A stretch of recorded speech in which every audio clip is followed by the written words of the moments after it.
Jusqu'à aujourd'hui.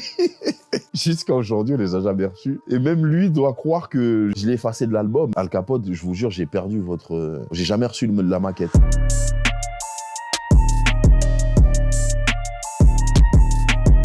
Le film le plus chaud de Denzel Washington, j'hésite entre Man on Fire et Training Day.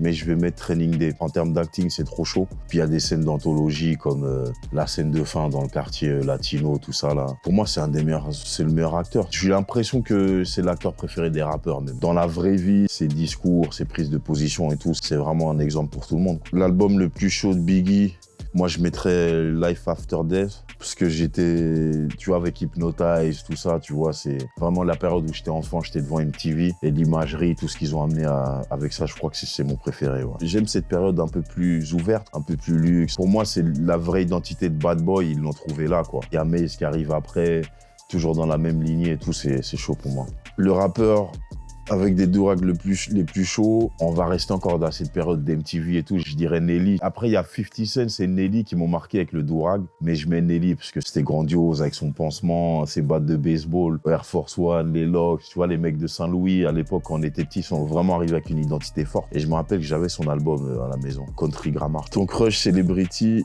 la plus chaude, figure-toi que je l'ai rencontré. J'ai tourné une série et j'ai joué avec Béatrice Dalle. Et vraiment, je lui ai jamais dit, mais là, je le dis, quand j'étais petit, j'étais vraiment presque amoureux d'elle, quoi, tu vois. C'est marrant parce qu'il y avait Monica Bellucci et Béatrice Dalle. Pour moi, c'était un peu Biggie Tupac et moi, j'étais team Béatrice Dalle.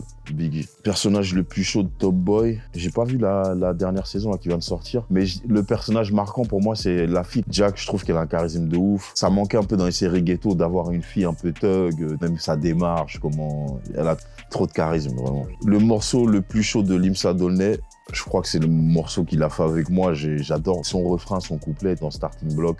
Je trouve que c'est masterclass ce qu'il a fait. Limsa, c'est un mec très ouvert. Quand j'ai maquetté, c'était sa maquette préférée. Donc naturellement, je lui ai dit, pose dessus. Pour moi, c'est le meilleur couplet de l'album. Limsa, demain, Vladimir Cauchemar, il lui dit, viens, on fait un titre électro.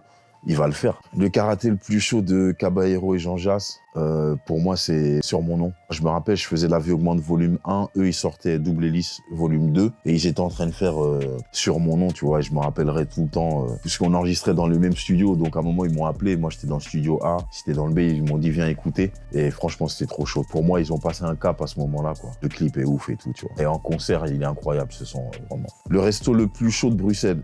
Bon, je triche un peu parce que c'est pas un resto, ça s'appelle le Wolf Bar. C'est un complexe où il y a des petits stands d'un peu de tout, tu vois. Quand on doit manger, on va là. Quand on accueille des gens de Paris ou d'ailleurs, il y a des steaks, il y a des baos, il y a un peu de tout. Mon stand préféré, c'est un stand grec, ils font des pitas, mais ils les font vraiment d'une manière, enfin, c'est super chaud, quoi. Plat congolais le plus chaud, ben, c'est simple, c'est mon plat préféré, qui s'appelle du pondu, tu vois. Feuilles de manioc pilées, avec de l'huile. Et moi, mon plat, c'est une question que j'aime bien poser aux gens, c'est si t'étais dans le couloir de la mort, ce serait quoi ton dernier repas? Moi, ce serait une cuisse de poulet, du riz et du pondu. Quand ma mère, elle en fait, je cours. Le joueur belge le plus chaud. C'est bien que tu me poses la question, ça va me permettre de clarifier quelque chose. Parce qu'un jour, j'ai fait un morceau avec Dinos qui s'appelle Idole, et il a un peu vanné Lukaku. Pour moi, le joueur le plus chaud, c'est Lukaku, mais je me rappelle que quand il avait fait cette phase, autour de moi, les gens étaient un peu scandalisés, parce que c'est notre joueur phare. Il a dit, ouais, non, il peut pas clasher Lukaku et tout. J'ai dit au mec, vas-y, les gars, il dit ce qu'il veut et tout. Mais au moins, ça permet de clarifier. Romelu Lukaku, si tu me regardes, moi, je te kiffe. Pour moi, t'es le meilleur. Et de toute façon, t'as prouvé à Dinos que t'étais le meilleur. Le plus chaud des kickers francophones.